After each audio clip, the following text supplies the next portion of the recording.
guys, back with Week 5 college football predictions with Smith's G5 football review. Week 5 already. It's going quicker than it usually does. Thank you, Corona. We'll jump right into it. First game is Friday night between Louisiana Tech. Sorry about the lawnmower if you could hear it. Anyways, it's between Louisiana Tech and BYU. BYU is favored in this game by 23.5 points. The over-under is 58 points.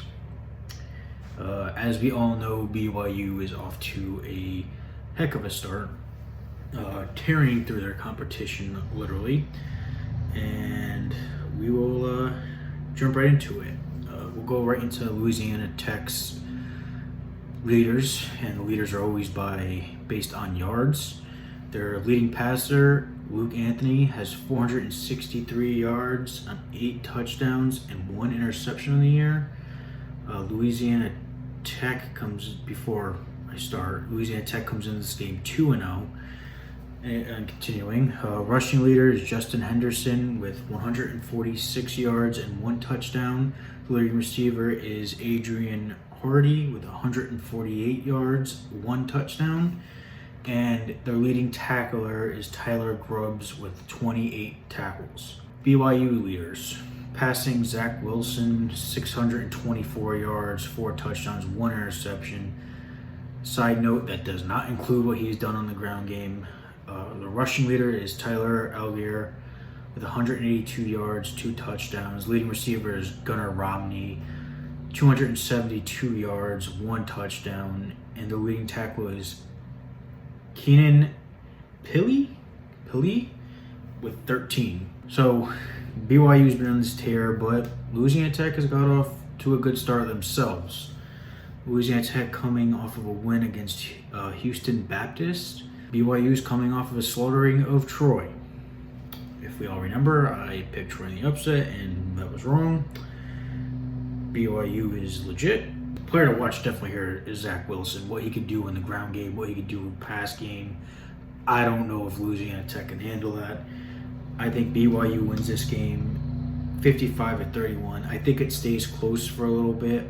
I think Louisiana Tech puts up a good fight, and then towards the end of the game, I think BYU starts to really push away.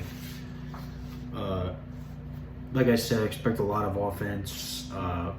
BYU scored at least 1 touchdown in all of 8 quarters of football that they've played. BYU's defense is off to a killer start. They have 9 sacks already. They had 17 total last year, so already a crazy good improvement. But the one thing Louisiana Tech has been doing really good is I think they got a lot of outside perimeter talent, and they throw the deep ball really well, so watch out for that. Next game I'll get into is East Carolina at Georgia State. Georgia State is favored in this game by 1 point. The over-under is 69 points. Both teams coming off of a loss. East Carolina coming off of a whooping by UCF. And Georgia State is coming off of a overtime loss against number 19 Louisiana. So they both lost, but very different games, if you will. ECU's leaders, Holton Ahlers, 215 yards passing, 3 touchdowns, 1 interception. Rushing, Keaton Mitchell with 66 yards, not much of a running game from them. Receiving, Audie Amocho, sorry if I got that wrong. And their leading tackler is Xavier Smith with 8. Georgia State's leaders are Cornelius Brown with 196 yards, 1 touchdown, and 1 interception. Rushing leader, Destin Coates, 150 yards, 1 touchdown. Receiving, Roger Carter, 53 yards and 1 touchdown. And the leading tackler is Intavius Lane with 9 tackles. Like I said, both these teams coming off of losses, very different losses. Mike Houston, coach of East Carolina, believes his team will improve. They did go against a very good UCF team.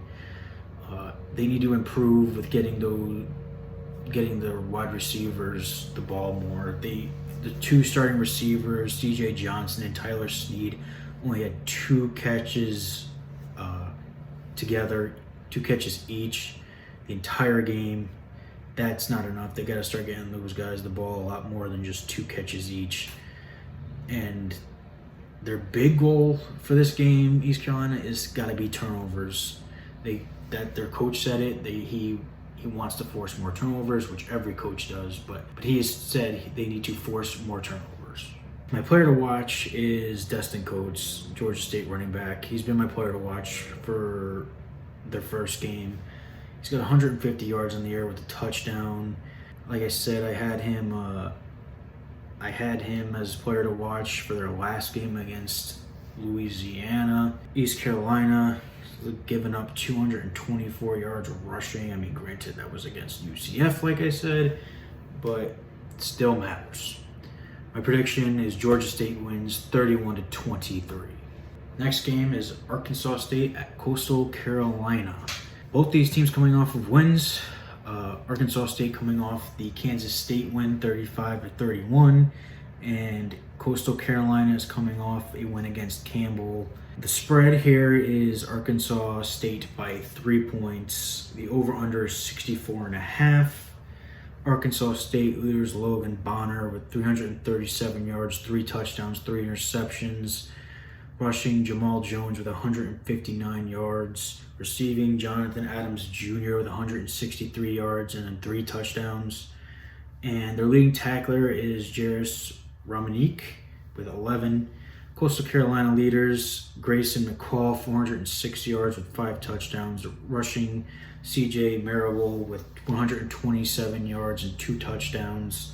Receiving, Isaiah Likely, 143 yards, 2 touchdowns, and their leading tackler, Silas Kelly, with 16 tackles. So I think Arkansas State I think these teams are both evenly matched. I think Coastal Carolina is a little bit better of a team. I think my player to watch here is Logan Bonner, the quarterback for Arkansas State. It could be in a good way or a bad way. On the year, he's got 3 touchdowns, 3 interceptions. Meanwhile, Coastal Carolina's quarterback has 5 touchdowns, no interceptions. So to me, this thing is really going to come down to whose quarterback manages the game better.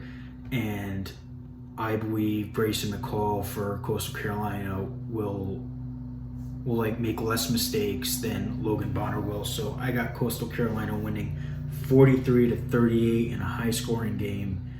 Next game is UTSA at UAB. The spread got UAB winning by 20.5.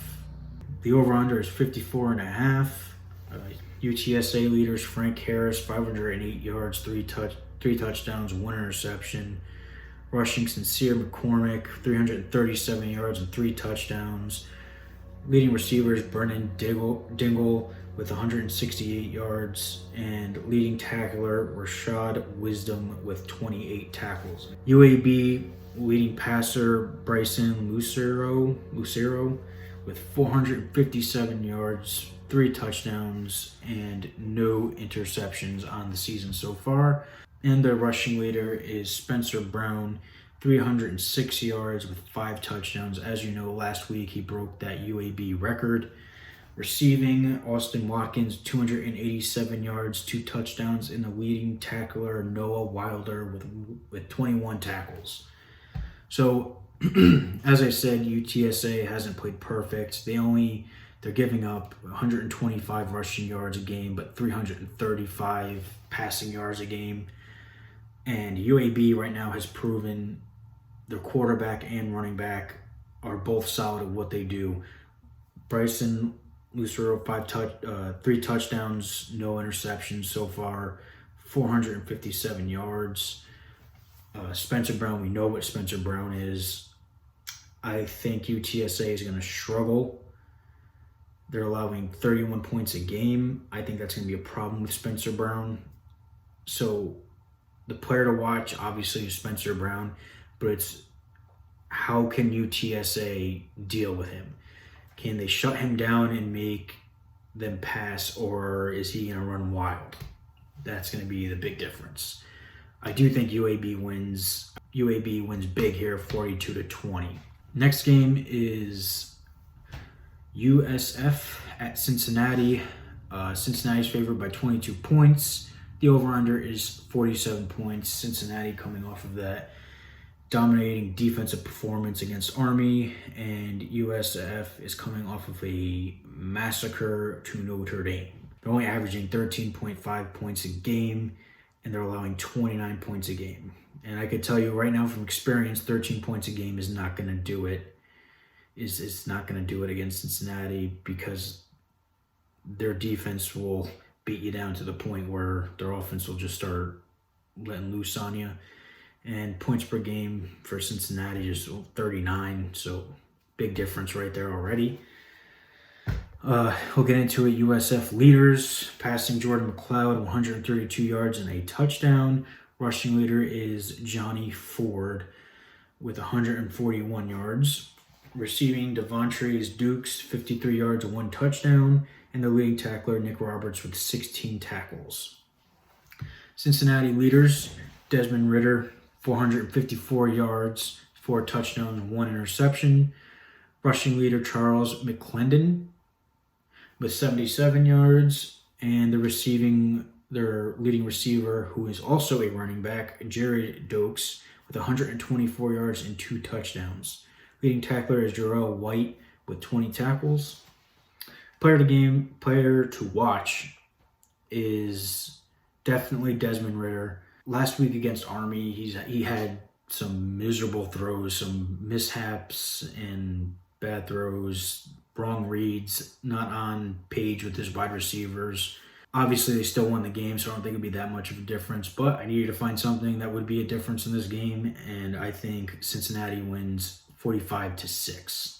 And quick note, Cincinnati, when playing in the Queen City against USF, is 6-2, so that's notable too. Next game will be a fun one. Memphis at SMU, the American Conference. They got Memphis winning by 3, 74.5 over under. Both these teams coming in undefeated. I mean, Memphis is only 1-0, but hey. And SMU is 3-0. SMU coming off of that win against Stephen Austin. And Memphis all the way back September 5th against Arkansas State. They won that game. Highlight that because that's going to come into play later when we talk about this game. Memphis leaders, passing Brady White, 280 yards, 4 touchdowns, 1 interception. Rodriguez Clark rushing the ball, 105 yards and 1 touchdown. Receiving, Sean Dykes, 137 yards, 2 touchdowns. And leading tackler, Quindell Johnson with 8 tackles. Passing for SMU is Shane Buechele. He's always lightning. 852 yards, 7 touchdowns, and 2 interceptions.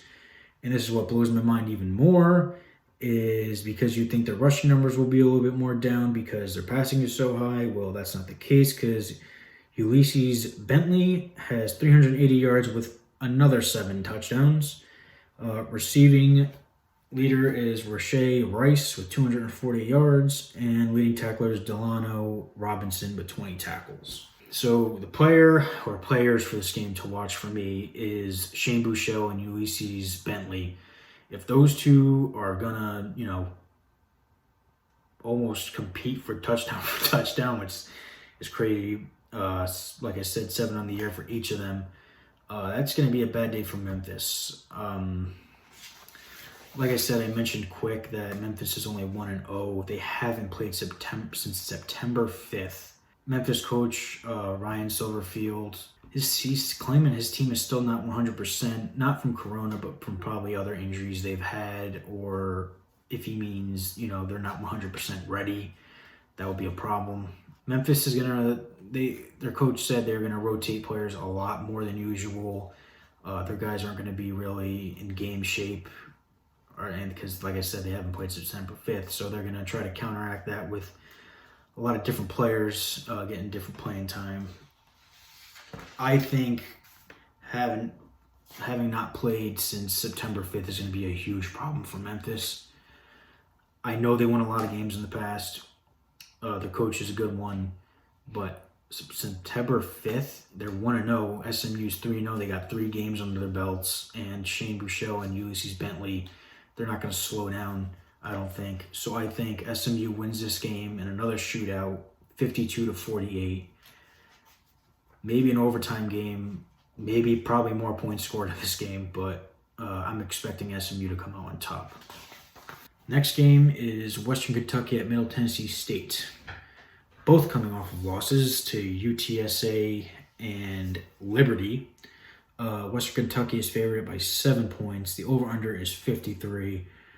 Leaders for Western Kentucky, Tyler Pigram, 310 yards, 3 touchdowns, no interceptions. He is also their leading rusher with 142 yards.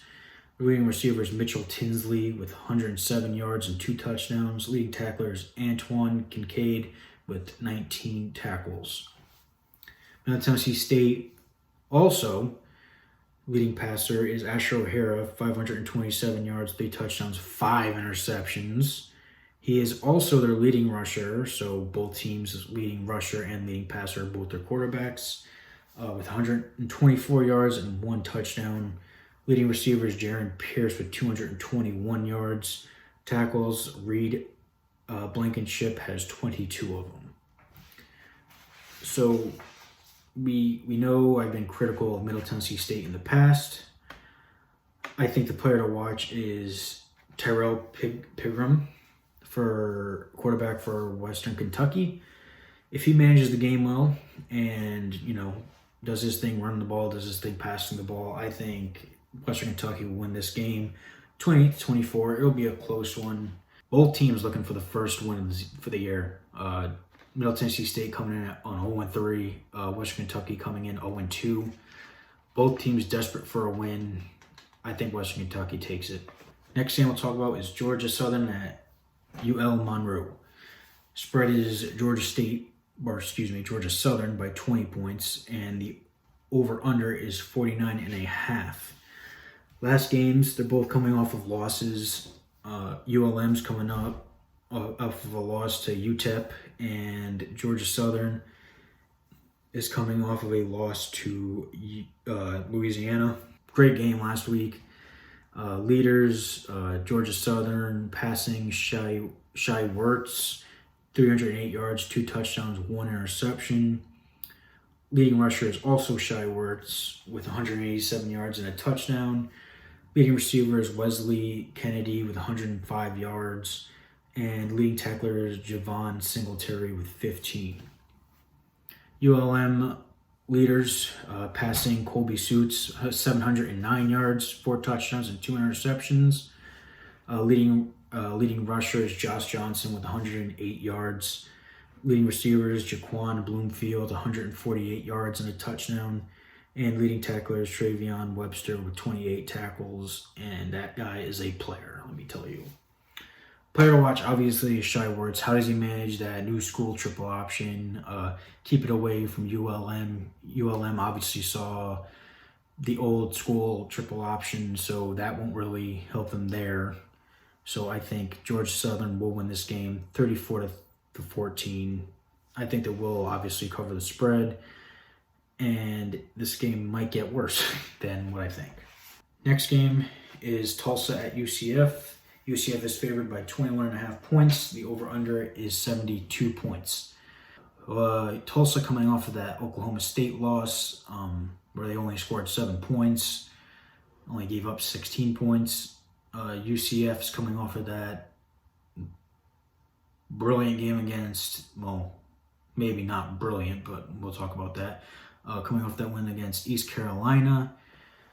Leaders for Tulsa, Zach Smith, 165 yards, 1 touchdown, 1 interception. Generic Prince is their leading rusher with 82 yards. Leading receiver, Josh Johnson, 63 yards and 1 touchdown. And leading tackler, Kendarian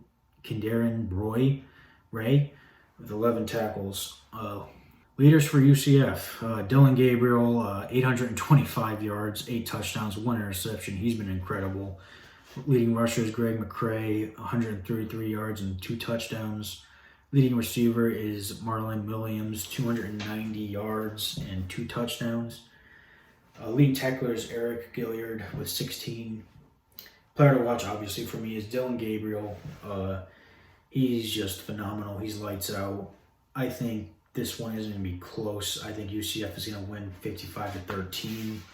Some things to note from past two games for UCF is, one, they scored 100 points total in those two games, so they're already at 100 points of offense. They're almost at 1,300 yards of offense in two games. But I think the one thing and the one negative part that everyone will talk about for UCF is the amount of penalties that occurred last week. It's a school record. They had 19 penalties for 139 yards. I'm not positive, but I think I saw somewhere on Twitter where it said they had 9 penalties in 9 minutes or something like that. That is an issue. I don't think it'd be an issue this week, but if they are looking to potentially make a push for the playoffs this year, they gotta clean that up bad. Next thing I'll talk about is Southern Mississippi at University of North Texas. UNT is favored by 1.5 points, and the over-under is 72 on this game. Leading passers for Southern Miss is Jack Abraham with 877 yards, 5 touchdowns, and 2 interceptions. He certainly played well so far. Leading rusher Kevin Perkins, 82 yards and 2 touchdowns. Leading receiver Tim Jones, 299 yards and 2 touchdowns. And leading tackler Hayes Maples with 28 tackles. Leaders for North Texas, Austin 387 yards, 3 touchdowns, 1 interception. Leading rushers Oscar Ottaway III with 222 yards and 2 touchdowns.